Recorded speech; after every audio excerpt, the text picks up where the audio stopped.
Hi and welcome. Do you have kids? Do you have grandkids? Or do you have a teacher in your life? Do you remember getting these types of Valentines? Well, let's make our own Valentines instead of using something from a box. To start this project, you'll have an 8.5 by 11 sheet of paper and you'll want to use it long ways and you will cut it at 4 inches. You'll actually get two 4-inch strips out of a white piece of cardstock and you will cut the 4-inch strips down to 2.5. You will need to determine how many children are in the class because you are going to need, for example, 20 children, 40 of these little white cards. And that will make your front and your back. So I'll be using Lawn Fawn's Fantastic Friends, which is linked below, but I want you to search your stash and see what you can use to make these wonderful Valentine's Day cards to spread joy. I am very excited about this. I will have chapters linked below, but I think it's a fun special gift that the kids will get and they will not have seen this in a store and it'll be very unique. Now, when mass producing the cards, I do suggest using a MISTI or some other type of platform to stamp your cards over and over again until you get the right number for the children in the classroom.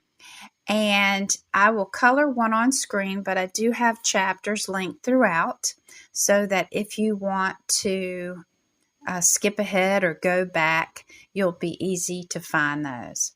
But I am taking my stamps and putting in the fish here and adding some bubbles and a heart because every Valentine's Day card needs a little heart on it somewhere. So there'll be a little heart and it looks like the two little fish are in love. And I will just stamp this down. I'm using Memento Black ink because it is a friendly Copic color ink, and I will be coloring all of these with Copics. I also think that it would be fun if you do have children to get them involved. They could color, they could stamp, and that way it'll be fun to tell their friends that they made them a little Valentine's Day card. Now, for the sentiment, you don't want to cut it in half. I surely don't. So what I suggest doing is using some Post-it note tape to cover up the word that you do not want inked.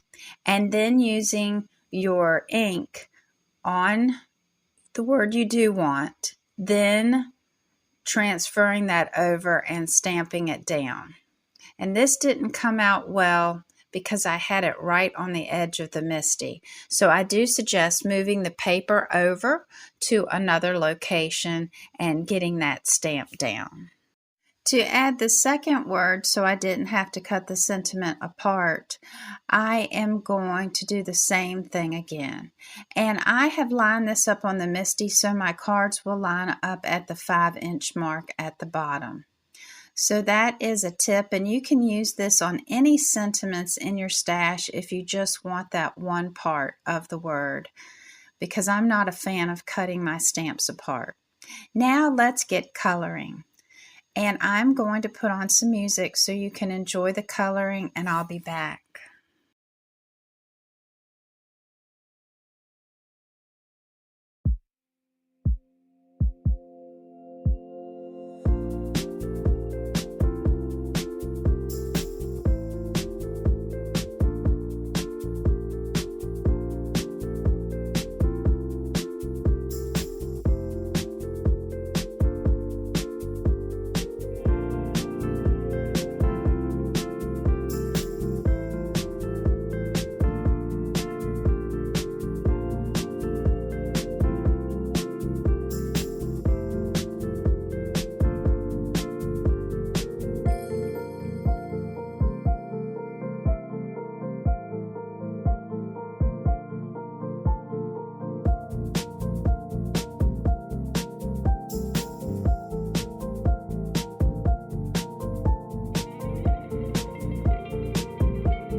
we'll cut a piece of cardstock 4 1/4 by 2 3/4, and this will be what sandwiches our front and back pieces and just elevates them and makes them more the size of a Valentine that you buy in the store. I stamped this Happy Valentine's Day off screen. It's the same size as what we cut at the beginning, and I'll just put those on the backs of the card and you can sign at the bottom.